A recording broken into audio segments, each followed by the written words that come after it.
Sa mga nagbabalak na mag-install ng Micron, huwag na kayong tumuloy. So what is up mga ka-JMax?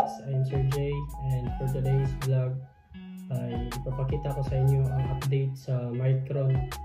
So sa kasamaang palad mga ka-JMax, hindi ka na pwede makapag-withdraw sa Micron dahil last day lang, last April 9, yun lang yung time na pwede ka pang makapag-withdraw sa Micron, pero last April 10 or kahapon wala na. So ipapakita ko sa inyo mga ka-JMax ang loob ng aking Micron app.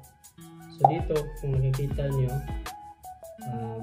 punta tayo dito sa withdraw.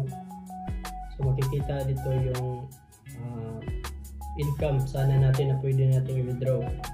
So last April 10 may 150 ako na i-withdraw, may 130 at saka kanina meron tayong 245 pesos. So malaki-laki na rin yan. So sa kasamang palad, it is still on process or processing pa, so hindi pa ito pwedeng ma-withdraw. So far naman sa na-invest ko dito sa Micron last April 5, I purchased 800 pesos, and my total revenue or income is umabot ng 1,700.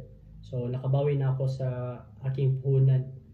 Pero sa iba na kaka-start lang nila mag-invest tapos bigla na lang mag-shutdown, so bawi na lang tayo sa ibang mga earning apps. Marami naman dyan, pero make sure lang na safe yan.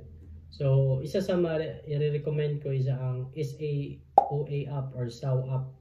So maganda yan kasi SEC registered na yan, and mayroon silang pruweba or proof na legit talaga yung app na yan or yung company nila.